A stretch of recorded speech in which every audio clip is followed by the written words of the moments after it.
Welcome back to Talking Fitchburg, a very special Talking Fitchburg segment today as we have our friends from the Department of Ag Trade and Consumer Protection, Lara and Michelle. Thank you so much, ladies, for coming out to our studio. Welcome.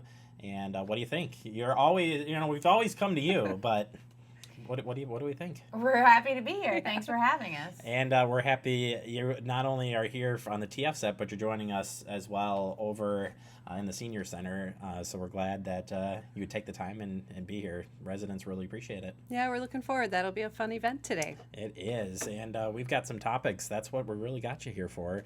And we're going to start with the One Ring calls. Another phone scam, Michelle?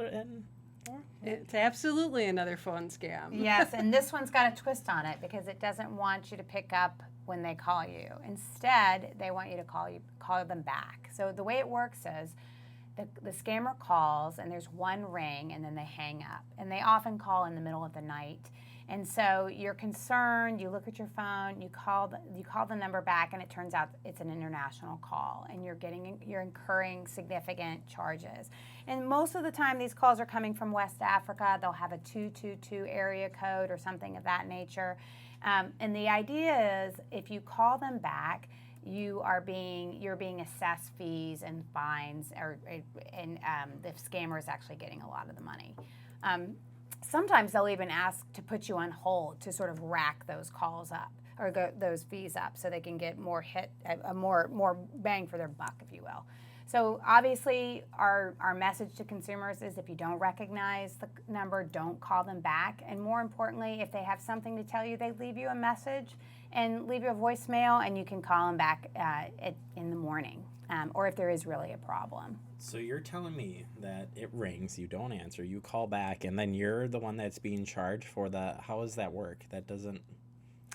Well, it's an international toll charge. So when you receive a call, you're not charged for that rate issue, but when you are the caller, you're going to incur those charges, and this is an international toll number that you're calling back. And you don't really notice that because it's the middle of the night. I mean, you're woken out of the blue. It's a single ring. There's some kind of emergency. Those are the calls we get in the middle of the night. So they're able to collect the funds basically on the other side. They're just collecting those minutes, and are they asking for data, or is there any other part of that? It's purely a 1-8 or a 1888 number that would charge you for calling in the same way you would call a chat line or something of that nature. So, and it's international and it's going to the scammers.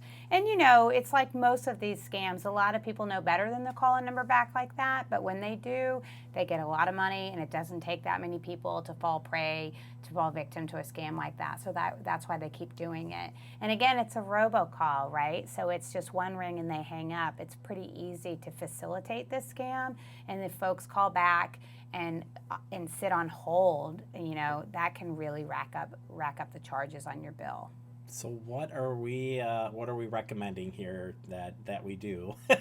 So and I guess this is a twofold. What do you recommend automatically besides hanging up or not even calling back? But what if I've lost out on hundreds of dollars? Well, as an initial matter, you're right. Don't call back. If you don't recognize the number, don't call the number back. And if someone needs to get in touch with you, particularly in the middle of the night, they'll leave you a voicemail if there's something urgent. So don't pick up a call from somebody you don't recognize. If you do pick up a call and you do call back, you can call your carrier and tell them that you've been a victim of a fraud and ask to have the charges reversed. And some of these carriers are aware of this and may allow that to happen, but may not. I mean, once the fraud is perpetrated, it's oftentimes really hard to undo. But you should certainly file a complaint. You should file a complaint with the state of Wisconsin at the DATCP, and you should also file a complaint with the FCC because they are tracking these one-ring calls, and they are tracking these numbers, and they are collecting the numbers from where they come. So that's why we know they're coming from West Africa, because people are, in fact, calling and making complaints after it happens. And I guess if you guys could reassert that it is so important to report these things, because that's the only way you're going to get to investigate. And I know people get tired of nonstop calls all day, but if they can report it, that's the best thing to fight this issue. It is. Knowledge is one of the best keys to prevention because we can be out there educating and talking about it on programs like this. But it's really important to let us know how scams take on different variations as well. And so this one starts with the 222 in West Africa, but where's it going to merge to next? I certainly received a single ring call that was from Mexico labeled on my phone and just let that go, and no message, no call back. I don't know anybody there, and no one I know was traveling, so there's no issue to have just let it go. Another tip that you can try and do for consumers, in addition to reporting it to the carrier and reporting it to Consumer Protection, is you can talk to your carrier about blocking outgoing international calls. A lot of cell phone programs or plans don't have international rates as part of it, and so you'd be charged astronomical fees if you make a call. But in some cases, like you can block text messaging so you don't even receive it, so there'll be no charges. There is the potential you could block the outgoing international call so it just wouldn't even connect.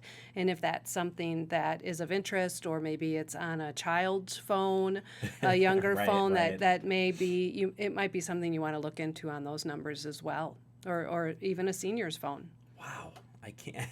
This is a shocker. It's terrible, first and foremost, but sad that some Wisconsinites have been, again, taken advantage of. But certainly, thank you guys for getting the word out. What would be the best way to find any other additional resources for as far as consumer protection goes? Well, you can certainly visit our website at dadcap.wisconsin.gov, and you can also call and lodge your complaint at our hotline at 1-800-422-7128. And I've done this. I filled out the online thing. It's super easy to do, and you guys are pretty quick at getting back, so it works out pretty well. Thank you. We certainly try. Yeah, thank those folks in the call center and or wherever they are receiving that. Thank you so much for being here, and we've got more topics to talk about later this month. Great. All right, we'll take a quick break. So glad to have them in studio. They're awesome, and we're going to get more tips from them this month, so stay tuned for that. We're going to take a quick break. You are watching Talking Fitchburg.